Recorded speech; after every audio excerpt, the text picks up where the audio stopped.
All right, on the record, the matter of Commonwealth versus Kendall. What do we need to take up? We talked about bringing up records of people yesterday, and yesterday was the first time I got to hear what Brian Hall says. He says he had first seen Kendall when he's getting arrested at Walmart. Like he's in the back of a police car. He says that in a 6-minute interview. He's like, he goes, and Kendall came up and was making fun of him, which I think was the motive of why he would say something and know what he's driving, because Kendall pulled up in his car. Hall was getting arrested at Walmart. For shoplifting. Kendall comes up to him. He's like, hey, and that's offered by Brian. And my guy's like, yes. Okay. So that's one issue, but the other issue is I'm going to tell the jury he's a convicted felon and that the family, but I don't think we need to go. Tell Hall is a convicted felon? I mean, that's going to my guy. That your guy is. Okay. He's going to testify. But the family, the father was the one that prosecuted for his felony. The father Was the prosecuting witness for Mr. Kendall's felony. Okay. For his son's felony, Okay. which I think goes to the fact he's not going to lie for his son. Okay. But I wanted to bring that out, but I don't think the underlying facts and circumstances of what it is. It's a nonviolent crime, but I just wanted to keep it as a felony, and the prosecuting witness happened to be his father. Let me drive the father. Okay.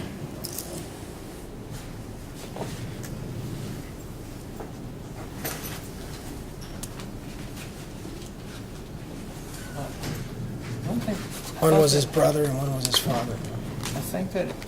Want him out, Judge? What's that? Let's take up the Brian Hall thing first. Brian Okay. Hall, I mean, I don't think that's relevant. I just kind of go, that's a way to backdoor in, 404B evidence on Brian Hall. Well, I think that's why. You don't want to. You just want to say that when they had interaction, that he was being arrested and that he was in the back of a police car. He saw his car. That's why he knows what kind of car he's in, that he has. He's like, I never saw him at the apartment. He goes, the guy hates me because I was making fun.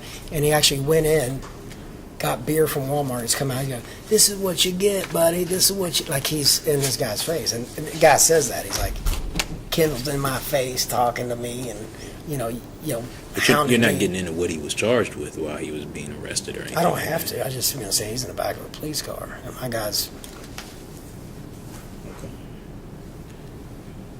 Mr. Mudge.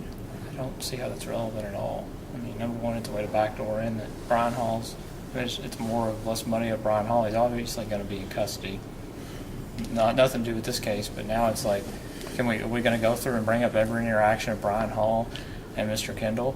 Because also in that interview, I think, if I remember right, Brian Hall said something about he told Candida not to hang around Kendall because he was in trouble or he was a bad guy. I know. It's Brian's just what happened. I'll let you bring. I mean, it's not. Obviously, you're not. It's not. You're not going to get into the specifics of what he was being detained for or anything like that. I won't get into that. Let's stay away from that. He's in custody. They're going to know he's a convicted felon. I don't really see any additional harm that would come from the hearing that he was in the back of a police car at some point. And it's just what happened out of his mouth. So The second issue, though, Judge, I think that goes to, number one, I think there were other people involved. I believe maybe his, if I can remember from looking at the prior record file, his sister or brother-in-law or something like His that. brother. He had stolen from his brother and sister-in-law were the prosecuting It was witnesses the in family. that case. The family was the prosecuting Secondly, witnesses. that's not his only felony. He's got other felonies as well. Third, that's bolstering. That's trying to say, well, that's bolstering the dad testifying. what's the relevance Exactly. of the Well, jury? it is a. What's the relevance of the jury being advised that his dad was the prosecuting witness in his felony conviction? Because he's an alibi witness for the afternoon. He's like, I don't know where my son was in the morning. He goes, but I'll tell you this.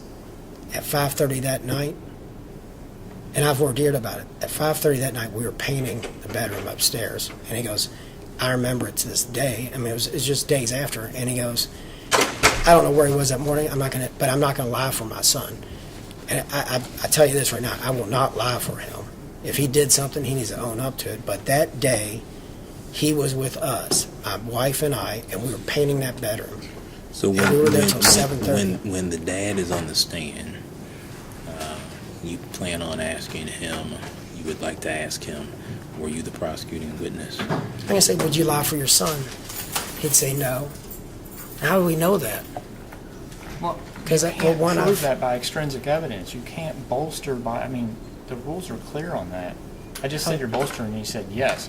I can't bolster and say, you never lied, and you did this great in your life, and you got this great in your life, and you didn't lie here, and you help the poor, and you feed the kids, and you do. No, You that's a can't- different. you're- It's He's bolstering. it's a specific act on a specific human, narrowly tailored to an event. To bolster his credibility.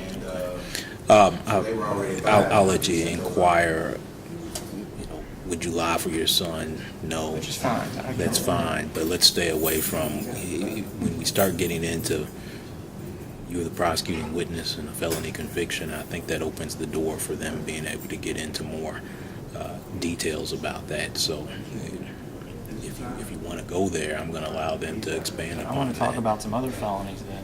Because I don't want, Well, I don't think it opens the door to other felonies. I think it opens the door to that his father was like, he took from me. I'm not going to allow it. But I don't think it gets into other felonies. Then I get to talk about that entire case then. yeah, I agree. I think I don't think it opens the door to his entire criminal history. Right. It does open the door to the Commonwealth being able to ask about the facts of that case. So I'll leave it to you if you want to make that inquiry. You can, with the caveat that on cross-examination, I will give the Commonwealth latitude there. Judge, I've got two motions. Yes, sir. First one is to, I just want to limit any instruction regarding, with Tim Stahl. Mr. Stahl was originally charged with wanton first degree assault and assault fourth degree, 2 counts. If the court, which you said yesterday you were going to allow Mr. McLeod to get into some of that information, I'd be asked that, I asked the court to just limit that because to what he pled guilty to. He pled guilty to 1 count of assault fourth degree. That's it. And I think that if the court's going to allow it, then you can ask, was he convicted of this? Yes. Pled guilty to this? Yes. And, that's it. I don't think you should be able to get into the facts and circumstances about it. He can ask if Candida Sandlin was a victim, obviously, and, Is he going to testify? I don't know. I mean, I'm not planning on calling him at this point, but I don't think he's here today. I've never served him. But if he, if he's going to ask Candida about that, which I think that's what the court said yesterday are going to permit, then I just feel like, you can't talk about stuff that are unfounded, charges that were dismissed. That has no basis in law and fact. You want to ask him if he was convicted of assault 4, the court's going to allow it, that's fine, and she was the victim. But in terms of the circumstances, did he choke you? Did he slam her head against the wall? Blah, blah, all that stuff. I don't think that's irrelevant, and that's more to prejudice the jury. It's her unfairly. statement. I mean, the fact and circumstance, it was the detective involved, not someone who believes in Nettie Gibson. And that's what that was her statement to Detective Gibson, what happened and what he ultimately pled to. Everyone, we know there's plea negotiations and everything that went down. Now, I'll tell you, for what it's worth, Annetta's like, I'm not going to get a reputation for coming in for the defense. She's like, I can't do it. Like, it basically kind of went incommunicado. She's like, you're going to have to be through someone else. But she said, let me tell you, she goes, that settled for a lot less. And it was a bad domestic. And just the way it reads, it's her words. And I don't see why that, you said this. And if she wants to deny it, I think it goes to she's minimalizing now that who her husband is. I don't know what the actual plea was to with the facts that were outlined in that he stipulated. This was a district court plea, so it's not like there's plea sheets the way we have them up here. I'm presuming. Well, I do have a Standard Boykin. But does it Right. doesn't have a description of No, it's an assault 4, and it's a domestic assault 4. And I think that's what he pled to. I understand we do plea negotiations all the time, but I do plea negotiations too on cases to where I was wrong about the facts. We charged a Berg 1 and we amended to a T-butt. and that's what somebody admitted guilt to. You can't We're talking speculate. about We're not having a when you- mini trial. This motion is regarding what Mr. McLeod is allowed to ask Ms. Sandlin. Yes, sir. And Mr. Stoll, if he were to testify or called by Mr. McLeod. And the 404B rule, it applies, but it's relaxed towards the defendant because we have a right to put on a case. Regarding Ms. Sandlin, here's you can ask her if he assaulted, if you know what the basis. I think you're entitled to a little bit of latitude beyond just saying that it was an assault for. A jury doesn't know what that means. It's domestic assault. What did he do to you? And then leave it at that. Well, now I'm a on. mini trial. Then, then he's going to maybe like, well, let's talk about the whole thing, and then we're going to have witnesses to impeach her. And that's what I don't want is a mini trial. Extrinsic evidence to but impeach. to the extent of, I think he's entitled to explain what an assault for. Why? Well, it'll be 5 questions at most, but they'll be leading. I mean, I'll say, you were choked and lost consciousness. And what will be the other questions? Not much more than that. I mean, I just want to get it out that this was something she says he choked her, she lost consciousness, carried her in the bedroom, and she came through. She thought she was going to die. That's a wanton first degree in my mind. That is a wanton first degree, and that was dismissed. And that's what Annetta, it's also an assault because it left, what it says is it left bruising, the pictures show bruising around her neck and a bruise on her face. You can't choke someone out normally without leaving bruises on their neck. Extrinsic evidence. Simply, let's leave it at ask her. He assaulted you.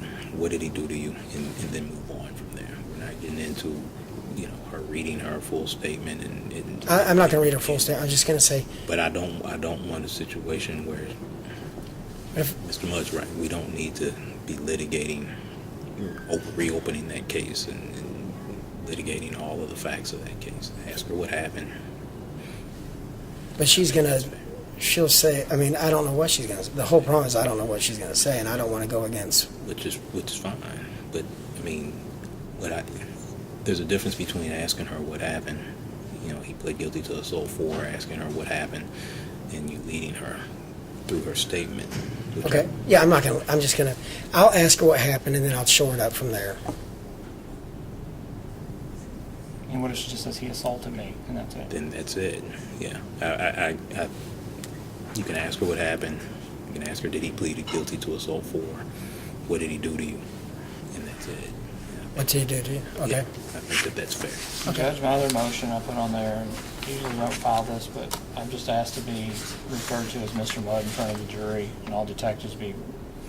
I don't like people calling me Nick in front of the jury. I understand. We're friends outside of court. But he did it in voir dire yesterday. I think it shows an improper relationship, and it actually hurts the adversarial process that it's mutually exclusive sides. I'd ask to be. I refer to him as Mr. McLeod and not Brendan inside the courtroom in front of the jury. And then I think that all detectives not be referred to as Mark or Greg or something that we know them outside of court. Judge, the only reason I did that is because I couldn't remember his last name. I was thinking Newman, who's in my office. And I really couldn't remember. For the moment, I couldn't remember his last name. So I called him Nick. Thank you, Judge. Yes, I think we're ready.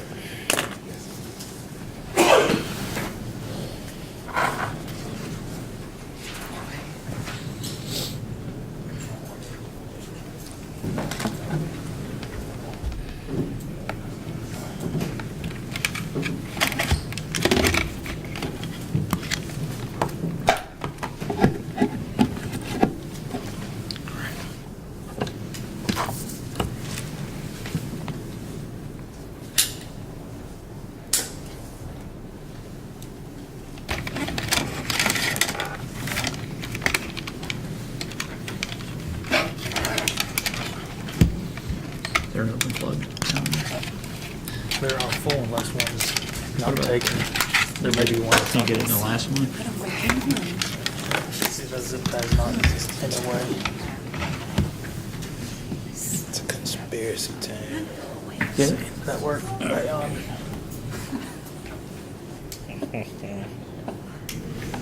It's off right now. Okay. you're fine. I'm just having fun. I said, I knew you'd get right out the door. You see how they were back.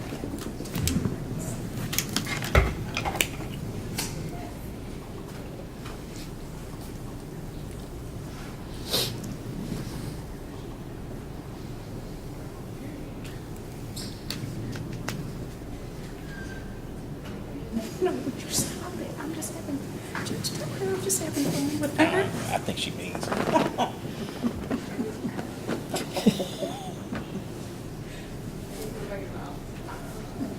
Had a bunch of cases.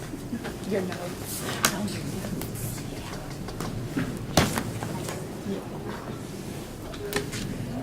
You know, you have like words. You have like 4 pages of notes.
All rise for the jury.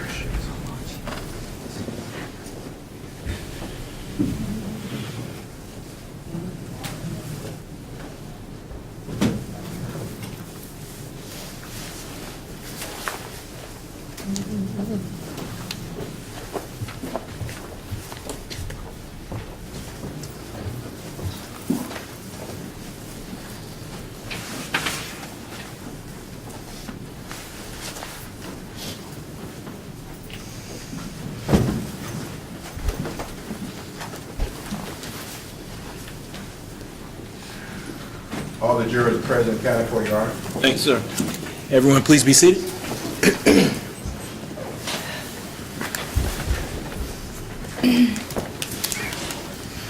All right, ladies and gentlemen, good morning. Hopefully everyone had a good evening. Are there any issues that we need to take up before we resume? First thing then that I need to have you do is for each of you to raise your right hand, and we're going to have you sworn in. Do you affirm that you will try the issues and a true verdict render in the case of the Commonwealth of Kentucky versus Justin Kendall, so help you God? All right, thank you. All right, ladies and gentlemen, let me give you a brief overview of how this case is going to proceed from here, and then I'll be turning matters over to the attorneys for opening statements. The first thing that is going to occur is you're going to get a chance to hear an opening statement on behalf of the Commonwealth, and then you'll hear opening statements on behalf of Mr. Kendall. Opening statements are the attorney's opportunities to speak with you all and to give you kind of an overview of how they believe the facts and the evidence in this case will come in. Opening statements in and of themselves are not to be considered as evidence, but again, it is the attorney's opportunity to give you an overview of how they believe the case will play out. Once you've heard opening statements, the Commonwealth will then begin the presentation of their evidence. They'll call witnesses. I'll swear them in. Witnesses will give testimony in response to the questions from the Commonwealth. The witnesses then will be subjected to cross-examination by counsel for Mr. Kendall. After the Commonwealth has called each of their witnesses, they'll close their case. During the course of the presentation of their case, and when they call witnesses, they may introduce items into evidence. There may be some exhibits, some documents, some tangible items that come in and that are introduced into evidence. Any items that are introduced into evidence will be made available for you all to review during the final deliberations of the case.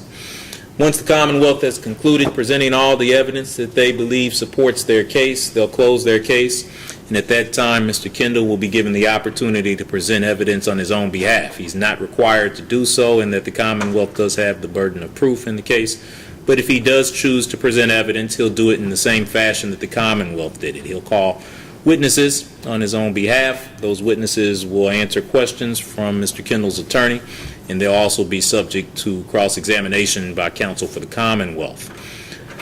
If Mr. Kendall does choose to call witnesses and to present evidence on his own behalf, once he has concluded that process, he'll rest his case, and at that time we'll recess. I'll prepare written instructions for you all to review, and we'll read through those instructions together. Those instructions will be the law of the case. It is your role as jurors to determine what the facts and what the evidence is, and then to apply the law to those facts and evidence. Once we've gone through the instructions, you'll hear closing argument. This time we'll reverse the order, and you'll hear closing argument first on behalf of Mr. Kendall, and then you'll hear closing argument on behalf of the Commonwealth. And just as opening statements are not to be considered evidence, closing arguments are not evidence either, but it is the attorney's final opportunity to speak with you and to give you a summation of how they believe the case has been presented. Once you've heard closing arguments, I will then have you escorted back to the jury room by our sheriff. All of the items that were introduced into evidence will be brought back there for your review. You'll pick a foreperson, and you'll begin your deliberations. You'll deliberate the case until you all have reached a unanimous verdict. All right. A couple final matters as we talked about yesterday. Time-wise, we'll go today until about noon.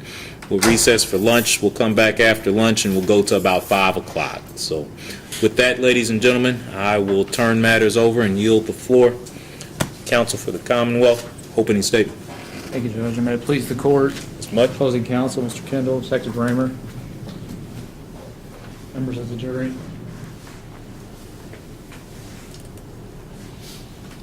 I think everyone in here would agree your home is the one place that you're supposed to feel safe, secure, protected. It's kind of the one place that you can be yourself. It's yours. It's your place. It's where you live.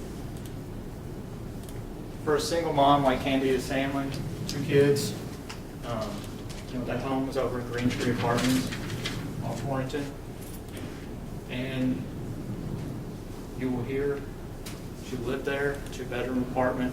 Her daughter Shelby was 12 at the time. Son Connor was around 7, and working mom, single mom, raising the 2 kids. During this case, you're going to hear how on February 19th of 2013, Mr. Kendall, the defendant in this case, violated that protection and that privacy.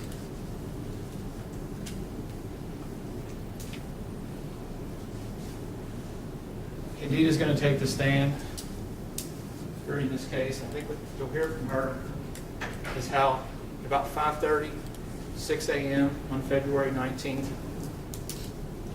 she heard a pounding at the door, and she'll tell you it wasn't the best area in the world, but she's doing the best she can, paying rent, and trying to raise her kids. She's a paralegal at the time.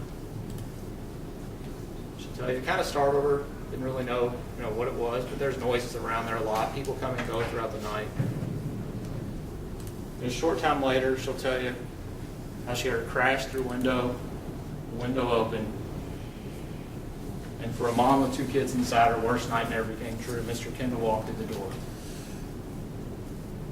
He came inside, took some electronics, took Connor's Nintendo DS, little handheld systems we've never seen before, a PlayStation, and some games. Thank God no one got hurt. You'll hear how as he left, he looked at him and just kept saying, sorry, sorry, sorry, and took off at the front door.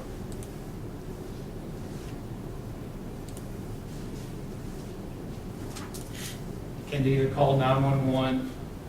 Hopefully you'll get a chance to listen to that. The police came. She gave a description, gave a name, and we'll get to that in a minute. They surround the area. Unfortunately, they don't locate anybody. It's still kind of dark outside. But she gives them information, tells them what she saw. Shelby tells them what she saw.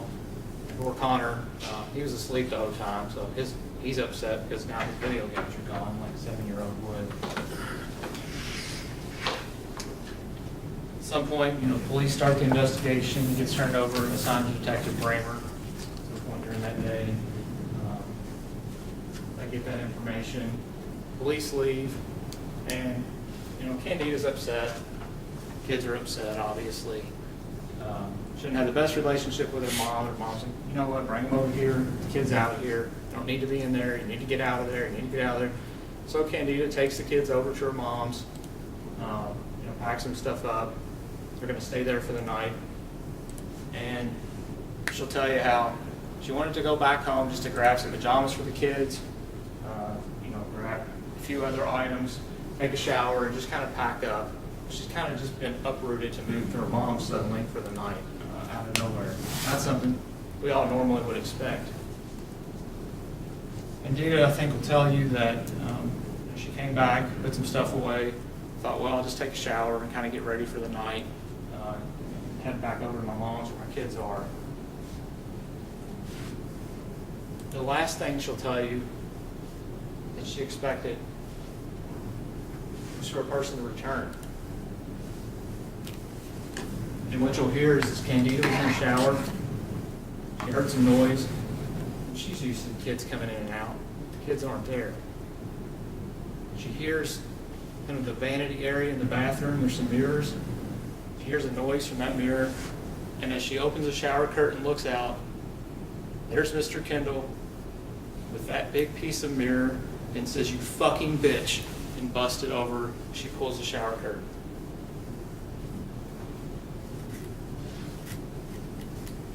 Candida has some injuries to her head, some glass cuts on her body, and you'll see pictures of that during the case to anticipate. Luckily, Mr. Kendall fled. She frantically called 911, which you'll get a chance to listen to that too. A little later, officers show up. Investigation continues. Candida's so upset that night. She eventually does make it to her mom's. And that second case is assigned to Detective Craig Berg, who's also with Louisville Metro Police Department.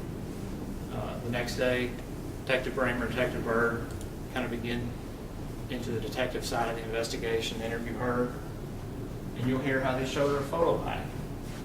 6 random people that look very similar to Mr. Kendall. And who does she identify as the guy that was in there? Mr. Kendall. You'll also hear how Shelby Hallback is interviewed separately, and she's shown a photo pack. Again, who does Shelby identify as the guy who was in there that morning? Mr. Kendall. Now the big question in your mind right now may be, well, how did she know his name? Well, you're going to hear about a week or two before, Candida remembers coming home. She's got her, a bunch of papers. If you ever see civil attorneys and paralegals, always have a bunch of papers and books, and so they push a lot of paper. She's bringing the kids home sometime in the evening, and she sees an individual kind of walking around the area and approaches her and looking for some guy, like, hey, some guy named Bug or Boo or something like that. And Candida's like, I don't know who you're talking about. I live here, but that person doesn't live, or if they did, I've been living in this apartment for about over 3 years now. I don't know who used to live here. And she'll tell you that he was kind of rude and kind of just taken aback by him, sort of aggressive manner. She tells him, I don't know who you're talking about. The individual walks away, and you'll hear how she was friends with a neighbor who was staying in that same little complex area, and his name's Brian Hall.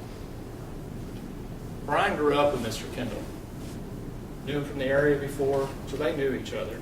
And, I'll be candid with you, Brian's going to come out of that door. He's got some issues in Odom County. I don't know anything about him. It's not my case, had nothing to do with it. But at the time, Brian was a neighbor of hers. And, she goes up to Brian and is kind of like, who is that guy? What's going on? What's that guy's deal? And Brian tells her, oh, his name's Justin Kendall. He used to live around here. Candida kind of writes it off as, okay, whatever, I don't know who that guy is. And so Candida goes on her way. Doesn't think anything of it. There's a lot of, she'll tell you, she hears stuff all the time around there, so she just kind of tries to do her own thing and, raise her kids. The night before, she hears at her door. Again, she's she'll tell you she thought it was the people upstairs. She lives on the bottom floor at the time at that apartment. And she opens the door and looks out. Nobody's there. She thought maybe some kids were knocking on the door or something like that. And looks, and lo and behold, there's Mr. Kendall again standing there. Again, he asked for Bug or Boo or someone Snook, some weird name.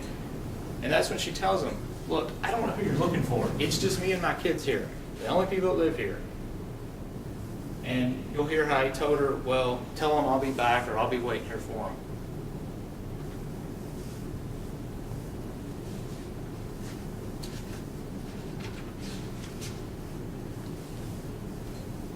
And I think the rest is history.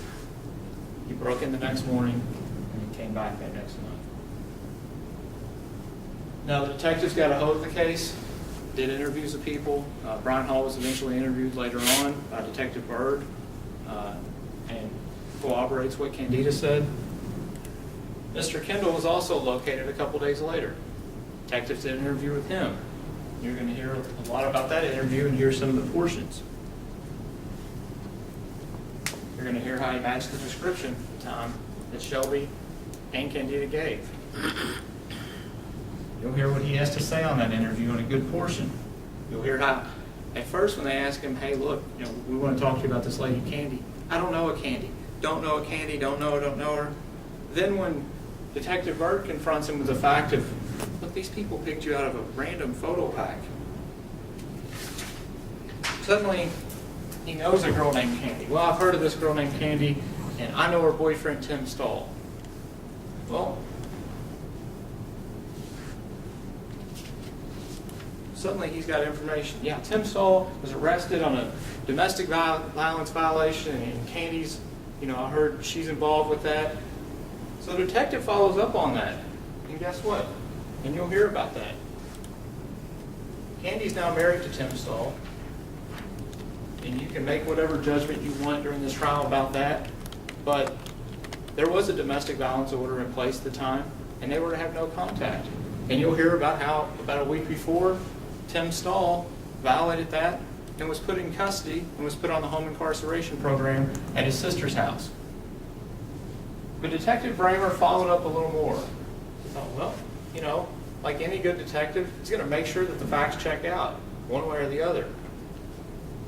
Detective Bramer goes and checks out. Tim Stahl has not violated home incarceration. Tim Stahl was on it, did not violate it. At that point, or during this trial, you're going to hear from John Hagan, who's he's higher up over at home incarceration. I think what Detective Hagan, or what Officer Hagan will tell you is Tim Stahl was in fact on home incarceration, and Tim Stahl did not violate. He had this ankle bracelet on that monitored what he did, and if he violated, guess what? Tim Stahl was going to get picked up. Now, I want to talk real quick of what else you're going to hear about that interview. Detective Bramer's kind of went through that interview and listened even after he had left the room, and he caught something. And I'm going to play that for you during this trial. Something that Mr. Kendall said under his breath. And you're going to have to listen intently, and I might have to play it for you multiple times. One of the items that was taken, as I said, and Connor, that he's upset about still, is that PlayStation. And you'll hear how, after detectives left the room, a few minutes later, Mr. Kendall was heard muttering under his breath, "Oh, damn, don't say nothing about no PlayStation. Oh, damn, don't say nothing about no PlayStation." Lastly, you're going to hear how, as part of this case, Mr. Kendall was put on home incarceration. Now, 20 days before his last trial was set, he cut off his ankle bracelet and he took off. Officers chased him. They finally located him 10 days later, and he was arrested.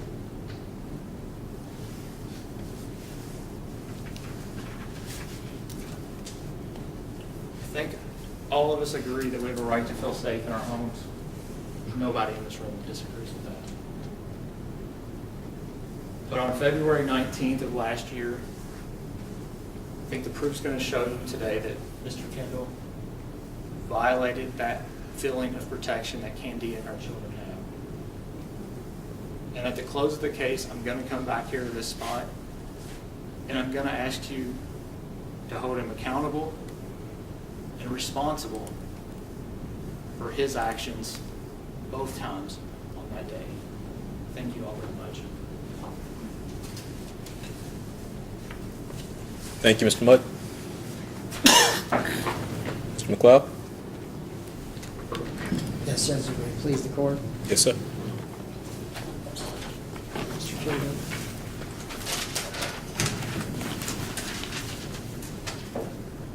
Ladies and gentlemen, thank you for doing your civil service. I'm here to tell you right now that everything that they've done was under investigated and they've got the wrong person. Everything's wrong. All the way down to coming back at 5:45 to a burglary, and I've got pictures of the place. There's nothing to steal anymore. He barely knows Candida. She goes by Candida Sandlin. And she says in her interview with the police officers, they say, does your boyfriend or fiance or whoever you're with, does he know this Justin Kendall? And she's like, and what you'll find is she's an over-answering witness, and she doesn't like to answer the questions. She said, I don't really get out. I mean, I don't do anything. She never says yes or no. Okay? And the reality of it is, Tim Stoll, who beat her before that, who then violated the emergency protective order with her before that, did 60 days in jail and then was released to home incarceration, had known they were in band together at Valley High School. In fact, this will be entered into evidence. It'll go back with you, and you'll be able to see it. But there's small little faces. You'll be able to see it though. Tim Stoll and Justin Kendall are in band together. They've known each other forever. So is Brian Hall. Brian Hall has something to pick with him too, because Brian Hall, the first time he had seen Justin for a while, was in the back of a police car at Walmart. Being my client, not a perfect guy, he's like, hey, look at you, ha, ha, ha. Even Brian will tell you that. He's pointing at Brian Hall, who says that Candida's going to say, told me it was Justin Kendall around. Okay, so everyone's lying here, and everyone's covering up. But very quickly in the interview, very quickly, it's all recorded. Very quickly, he goes in the interview and says, why am I here?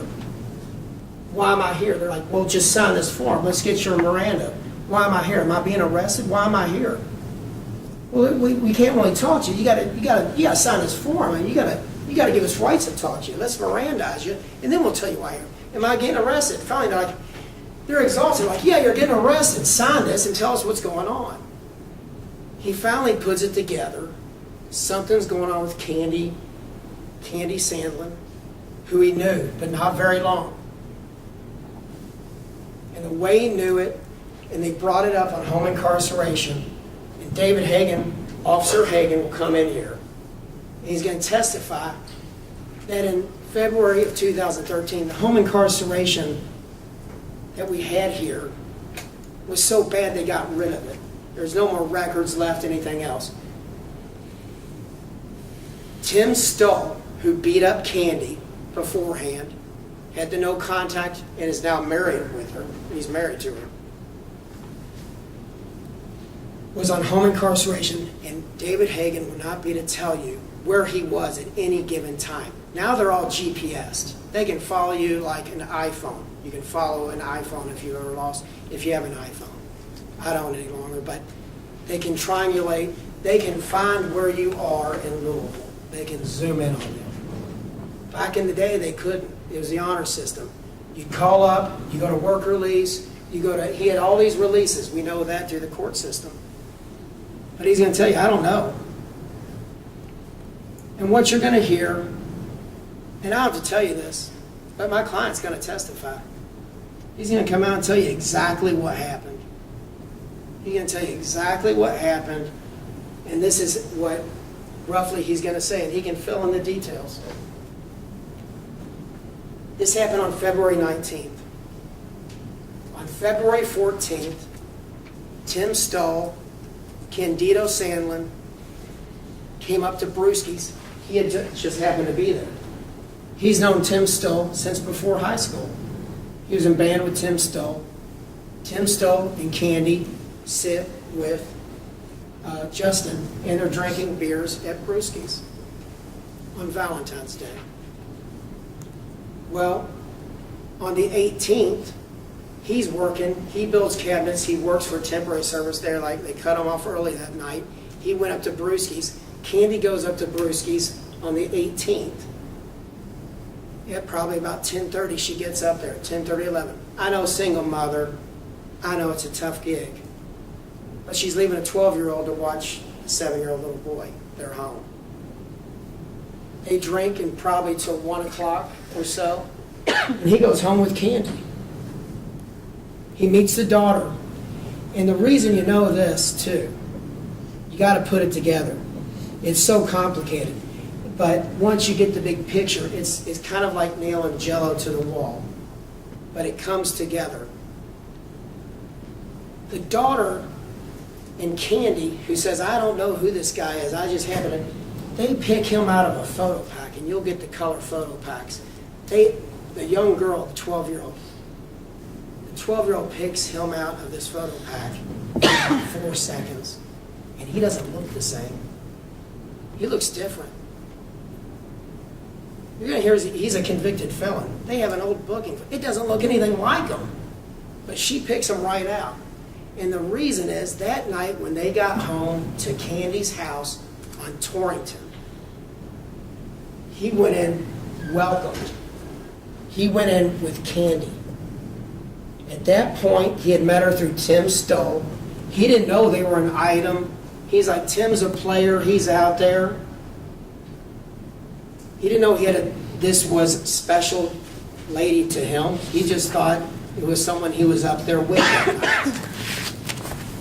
We're going to hear they picked up some beer. They came back to the house. Single mother, however she comes off, she's working, whatever she does, introduces, because the daughter's up. When they come in, the daughter's up, and he is introduced to the daughter. The mother's back making sure the son's asleep. At about 5:30 in the morning, you're looking at this valley isn't a big area. People know each other. And Brewski's people know each other. Well, Tim Stoll finds out that Candy was up at Brewski's the night before, and it was with Justin. It's a small world. I mean, everyone knows in Louisville it's 2 degrees of separation. If I sat down with each of you, we're probably related or have someone that we know in common very close. But at Brewski's, a normal place for them to go, Tim Stoll gets wind that she's with Justin that night. Well, he says, and he's going to testify, he's going to tell you, about 4:30, her phone starts ringing off the hook. He's laying with her, and she picks up the phone. And he's like, I know he's over there, and she's swearing he's not there. I don't know what you're talking about. I don't know what you're talking about. He's up. Okay, and he gets up, and he's like, oh, Tim found out. It's a small world. I don't know where Tim found out. He may or may not. I can't get from the Commonwealth whether he's going to show up and testify. What I do have, though, which will come in, is where he beat Candy before. And that's why I went into voir dire about domestic violence and why people come back to people that beat them up. Why it's a big deal. Why people love people to death. Okay? So, he knows Justin's over there. I know Justin's over there. I know you're with her. And that explains later on, and I'll get back on track, but that explains later on Really? He's going to come back in a house that's vacant, has nothing of value in there, break in again, and he, for some reason, is just going to, you whore, you bitch. That doesn't come from someone who doesn't know someone, from a house that doesn't have anything in it. She says that on the tape recording, and I'm a single mother, I don't have any money. That comes from someone who's sick, who loves you, and he's got to control you.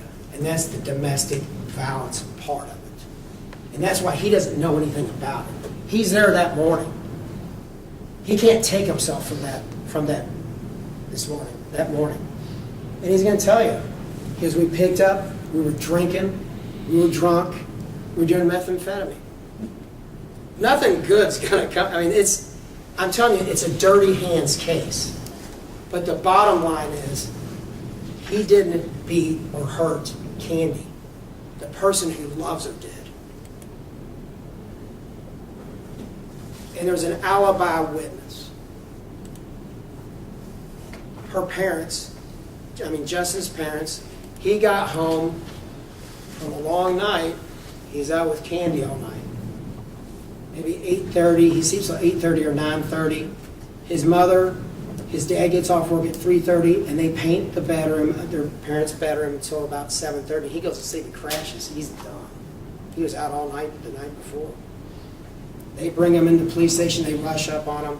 They bring him into the police station, and immediately, within 15 minutes, after they kind of bust through, he goes, Tim's, why don't you go, because first of all, you're going to see the pictures. Nick's right. You're going to see them. Mr. Mudd's right. You're going to see the pictures. And she was beaten up. Maybe like she was before. She was beaten up.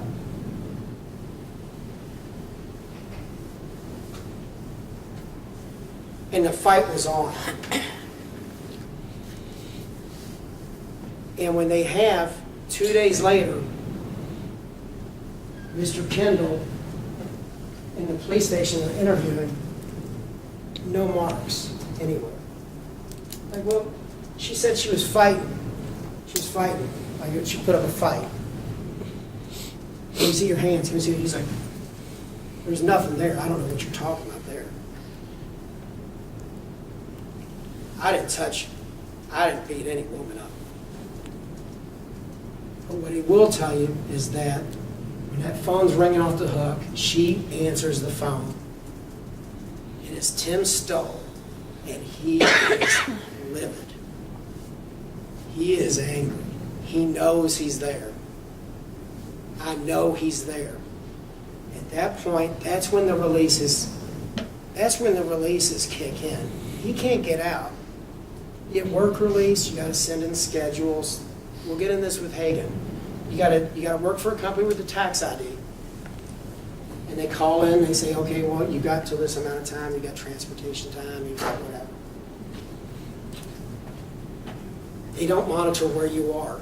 Once you're out and you're on your release, they have probably 800 plus people they monitor. If they show back up, they're supposed to call in. There's 2 phone lines. It's a different system now. They'd be able to track Tim Stoll wherever he went. They couldn't at the time. You're going to hear it from the officer. You don't have to rely on what I'm telling you. You're going to hear it from the officer. They couldn't track him at the time. That's why they got rid of this garbage place. Probably because after Nunn,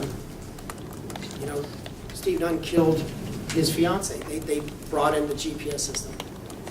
But it only makes sense. This is really a lady who was with him, and it turned into a bad domestic because of Tim Stoll's jealousy and control over his now wife. And the facts and circumstances are there. It's what I submit to you as the cycle of violence. And they know there's a no contact, and they still choose to be together. People glom onto other people for different reasons. I don't know the answer to that. But she will tell you, they ask you, do any of your friends, and there's a lot of stuff that she has a long interview. And like I said, she over answers. officers actually trip her up some. Well, earlier you said you turned on a light and your son was sleeping and he goes, oh. But it also explains this. When he's leaving, he's saying, I'm sorry, the commotion. Because now everyone's uptight because Mike Stoll is going crazy on the phone. Candy's getting upset. The daughter's up now. And he leaves the home. Because the mother says he climbs out the window. This strange Justin Kendall climbs out the window. The daughter says, no, he just kept saying, I'm sorry. And he slowly walked out the door and shut the door when he left. It's a completely different account. And the whole idea is this. It's a night that turned bad because of the jealousy and horrible rage that Tim Stoll has with Candy, especially after that night, and especially months before when he had beaten her and was prosecuted by it. And so, ladies and gentlemen, the injuries are there. She's a victim.